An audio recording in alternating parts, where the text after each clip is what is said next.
Nos próximos minutos analisamos e avaliamos temas e protagonistas da atualidade. Convidamos hoje para esta viagem o Ricardo Conceição, subdiretor do Observador, e o Luís Rosa, redator principal. Luís, vamos começar por ti. Trazes a este semáforo o balanço do trabalho do Mecanismo Nacional Anticorrupção, que até agora não aplicou qualquer sanção e não empreendeu ações de fiscalização. Face às dúvidas suscitadas por este diagnóstico, o presidente do mecanismo considera que seria um disparate deixar o cargo. Eu acho que seria um disparate continuar no cargo, vou-te ser muito sincero. Eu acho que a posição do senhor conselheiro Pires da Graça, que é um juiz conselheiro muito respeitável, que merece respeito pela sua carreira, merece grande respeito, não é isso que está em causa, mas de facto parece-me um erro de casting para a liderança do Mecanismo Nacional Anticorrupção, porque este mecanismo, digamos, confirma aquele adágio popular de quem torto nasce, jamais tem direita. E este mecanismo, desde o princípio, que realmente nasceu muito torto, foi aprovado pela Estratégia Nacional Anticorrupção do Governo António Costa em 2021. E para que é que serve este mecanismo? Serve essencialmente para fiscalizar a aplicação do regime de prevenção, o regime geral de prevenção da corrupção. Esse regime geral de prevenção da corrupção existe para que, e tem uma grande novidade, e foi incluída nesta Estratégia Nacional Anticorrupção do Governo António Costa em 2021, e a grande novidade era o alargamento das regras de prevenção de corrupção do setor público para o setor privado. Ou seja, na prática, as entidades públicas e privadas com mais de 50 funcionários ficaram obrigadas a uma série de regras, como, por exemplo, criar um canal de denúncias, nomear um responsável por esse canal de denúncias para tratar as respectivas informações, ter um código de ética, um código deontológico, enfim, fazer aquilo que se chama a prevenção da corrupção, ou seja, evitar que as empresas, as organizações caiam em situações de conflitos de interesse, em situações de corrupção propriamente dita, enfim, de abuso de poder, etc. E o que é que aconteceu? Aconteceu que o MENAC, ao fim, desde 2021, sendo que depois teve muitos obstáculos pelo caminho, só começou efetivamente a funcionar em 2023, quase 2 anos depois de ter sido criado legalmente, o MENAC não está a fazer o seu trabalho. Ou seja, não fiscaliza nada. Não tem sanções, não tem ações de fiscalização, não tem proatividade, não tem nada. Era a mesma coisa que, para dar um exemplo, um bocado caricatural, era a mesma coisa que o Banco de Portugal, que faz a supervisão da banca, não fizesse nada, ficar de braços cruzados. Pronto, e portanto não fiscalizava a banca, não fiscalizava o cumprimento das regras que a banca está obrigada, em termos de branqueamento de capitais, em termos, enfim, de uma série de regras, até das próprias regras das instituições de crédito. Portanto, o MENAC neste momento continua a ser, na prática, uma entidade de papel, porque não faz o seu trabalho. Para criar uma entidade que tem um orçamento de 2 milhões de euros, um orçamento de 2 milhões de euros, repito, que é muito dinheiro. Portanto, o problema não será a falta de meios para concretizar a missão que está atribuída a este mecanismo. Não há falta de orçamento, não há falta de meios. Esse orçamento anual de 2 milhões de euros até cresce também o dinheiro que recebe do PRR, que é cerca de 1 milhão de euros, para criar uma plataforma informática que demorou imenso tempo a criar. Foi criada agora no final de novembro, ainda tem um prazo para entrar em vigor. Enfim, não está a fazer o seu trabalho, que é ser proativo na fiscalização das regras de prevenção da corrupção. O nosso trabalho tem declarações de vários advogados especialistas em compliance, confirmam isso mesmo. E o próprio Presidente também confirma isso mesmo na prática, porque diz que tem falta de recursos humanos. Mas esta falta de recursos humanos, o que poderá acontecer é uma falta de quadro próprio, que é isso que a Ministra da Justiça quer fazer. E, portanto, falando no futuro, falando do que a Ministra quer fazer, o que é que a Ministra quer fazer? Quer, ao fim e ao cabo, reconfigurar este MENAC, que, diga-se passagem, desde o princípio, a opção número 1 para a liderança do MENAC do governo António Costa era Maria José Morgado, era a Procuradora-Geral Adjunta, também jubilada, Maria José Morgado. Maria José Morgado, nós contamos isso em 2022, numa peça aqui no Observador, um exclusivo do Observador. Maria José Morgado, em declarações ao Observador, disse que não aceitou o convite, porque entendia que o MENAC estava construído para ser uma organização mastodôntica e ineficaz. E, portanto, a Maria José Morgado acertou em 100% no diagnóstico. Tinha razão. E, portanto, este organismo, como está, tem 2 problemas. Primeiro, um problema da organização, porque depende muito das inspeções gerais, depende muito dos quadros que as inspeções gerais lhes dão. E, portanto, precisa ter quadros próprios.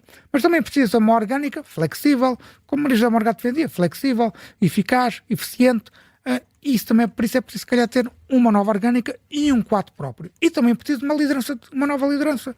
Nós, na nossa peça de hoje, que estávamos a antecipar, estávamos a noticiar também as novidades que o artigo da opinião de Rita Alarcão disse que tinha, não só este, como também um grupo de trabalho para as novas regras do Código de Processo Penal, entre outras novidades. Nesse artigo nós temos a informação de que o Governo quer efetivamente mudar a liderança do MENAC. Com uma nova orgânica, o mandato de Pires da Graça cai automaticamente e o Governo vai nomear um novo líder, espero com o perfil certo, para liderar este organismo que é essencial para a prevenção da corrupção, mas uma prevenção que seja proativa, uma prevenção que, para ser proativa e para ser eficiente, também implica precisa de, quando as empresas e as entidades públicas não estão a cumprir as regras, que existam sanções. Sanções essas pecuniárias serão para as entidades privadas, não para as entidades públicas, mas que é preciso que essas sanções sejam aplicadas. E neste momento não há sanções, não há processos de infrações, não há nada. Portanto, há uma espécie de regras teóricas que as empresas podem também não aplicar, não lhes acontece nada. Isso não pode ser.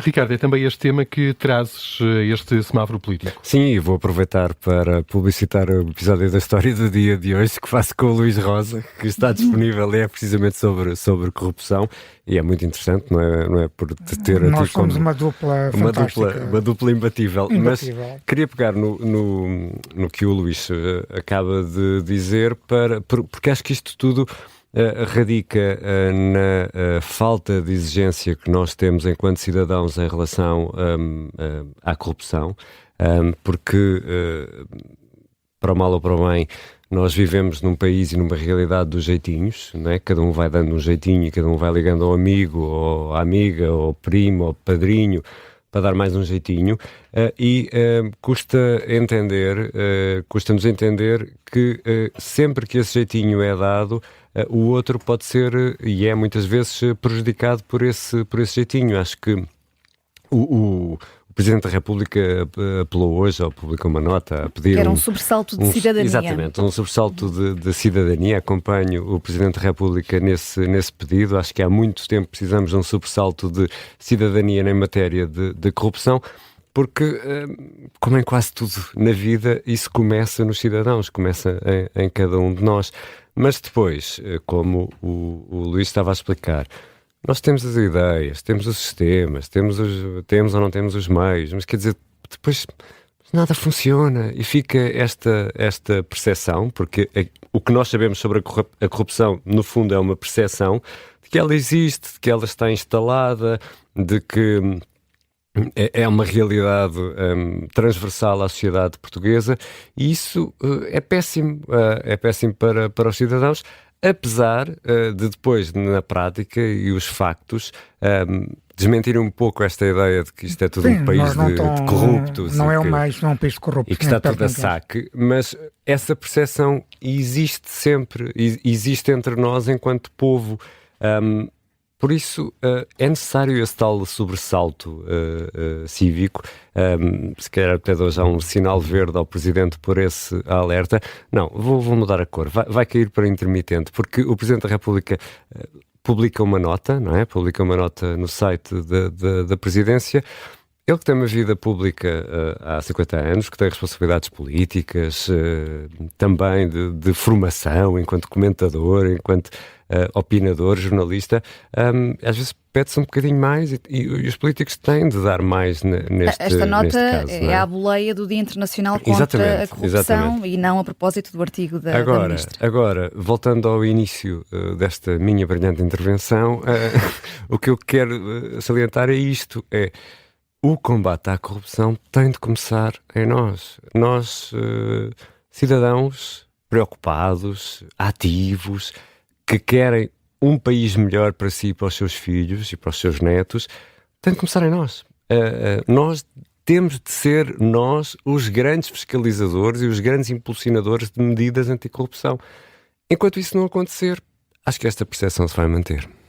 Eu acho Luís. que, muito rapidamente, não é estar aqui a repetir o que já agora ouçam, os nossos ouvintes devem ouvir a história do dia.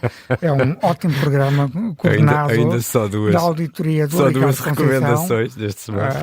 Hoje não vou opinar sobre o episódio de hoje porque eu sou protagonista do episódio de hoje, mas O convidado podcast é muito bom. Mas não, sem estar a repetir o que eu disse na história do dia, eu não tenho nada uma visão catastrofista sobre a corrupção. Não acho que nós estejamos um país todo, tenhamos uma corrupção endémica. Acho que já a tivemos, eu expliquei em pormenor no história do dia porque é que eu acho que já tivemos, e basta pensar que o país evoluiu muito, basta só pensar na digitalização, na informatização, que a administração pública, basta só pensar nisso para perceber. Que tornou mais difícil, não é? Tornou mais difícil. A digitalização e a informatização permite o escrutínio, permite o aumento da transparência, permite a rapidez e, portanto, basta só pensarmos nisso para percebermos que nós melhoramos muito em termos de corrupção. Onde eu acho que nós estamos a falhar muito e a proteção das pessoas parte muito aí, é na fase de repressão, ou seja, nomeadamente o funcionamento da justiça.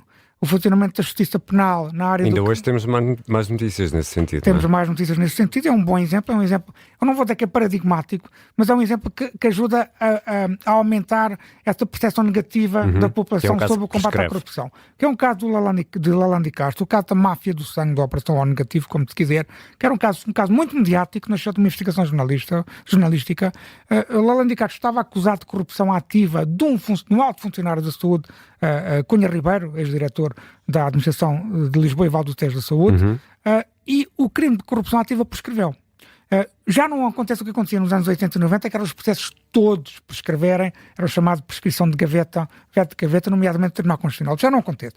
Mas há crimes que vão prescrevendo. Na Operação Marquês, aqui na Operação O Negativo, no caso do Universo Espírito Santo, e portanto as pessoas ficam sempre com aquela ideia, não acontece nada. Não acontece nada, vai tudo prescrever e, portanto, os ricos safam-se sempre. Isto é uma ideia populista. Uma sensação de impunidade. Uma sensação de impunidade. E, portanto, a justiça tem que ser verdadeiramente célere, eficaz. Eu, por exemplo, falas das pessoas deviam se escandalizar, ou de indignação coletiva. Eu estou em indignação coletiva, parafraseando o Sr. Presidente da República, o professor Marcelo Rebelo de Sousa.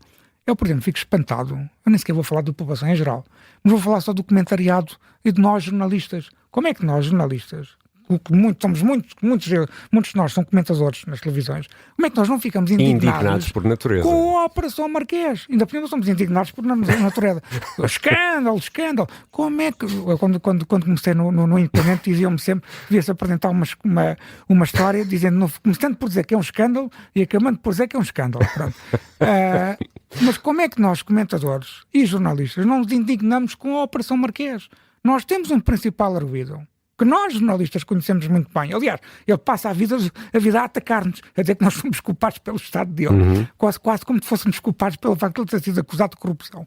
Mas como é que aquela pessoa que tem uma relação com a verdade, o José Sócrates, que eu estou a falar, tem uma relação com a verdade muito difícil. Eu já fiz vários fact-checks sobre as entrevistas que ele diz. Ele mente com regularidade. Como é que nós não nos indignamos com o estado da Operação Marquês e com o facto daquela pessoa, para terminar e concluir, aquela pessoa, um ex-primeiro-ministro, ter um acesso ao direito completamente privilegiado. Ainda pensamos, sempre que ele diz qualquer coisa, bem, se calhar ele é capaz de ter razão. E eu afirmo, faço aquilo que ele acabou de dizer este fim de semana, não tem razão na maior parte das vezes. É por isso que perde sempre recursos. E, portanto, esse estado de indignação também se devia refletir aí, não se reflete. Muito rapidamente, Ricardo. Indignai-vos. É esse o apelo feito pelo Ricardo Conceição. Luís Rosa, redator principal do Observador, esteve também aqui neste semáforo político, este tema da corrupção, tema central do semáforo no Dia Internacional de Combate a este fenómeno.